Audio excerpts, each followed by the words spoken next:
Carl Jung famously says, "Until you make the unconscious conscious, it will rule your life and you will call it fate."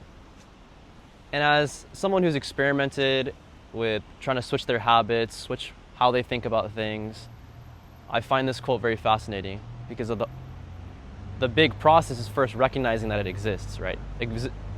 Acknowledging that the habit that you have is there and you're not doing it unconsciously. And once you make that unconscious habit conscious, now you have control over it. Now you can analyze it. Now you can see it.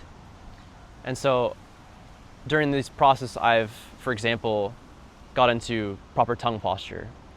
And first I had to take that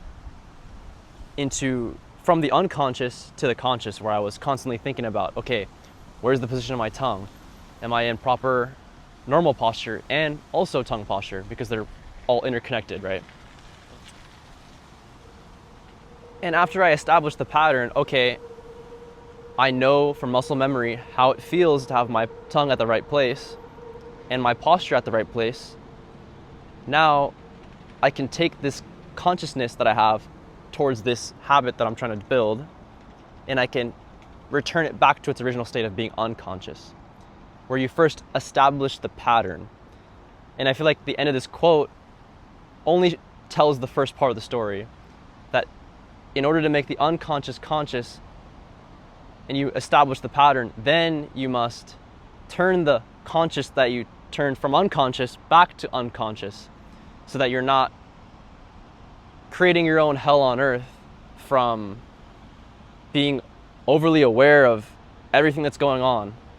Like, imagine if you knew every single biological function going on in your body, your digestion, your breathing. Like, if it wasn't on autopilot, you'd always be thinking about it and you couldn't focus on anything else in life. I'm personally, even this little experience with trying to get my posture right, trying to get my tongue posture right, I was experiencing hell on earth because I had to be overly conscious of this thing that should be unconscious, right? Anyways, I thought I'd share that, and maybe it gave you some kind of insight or something to think about.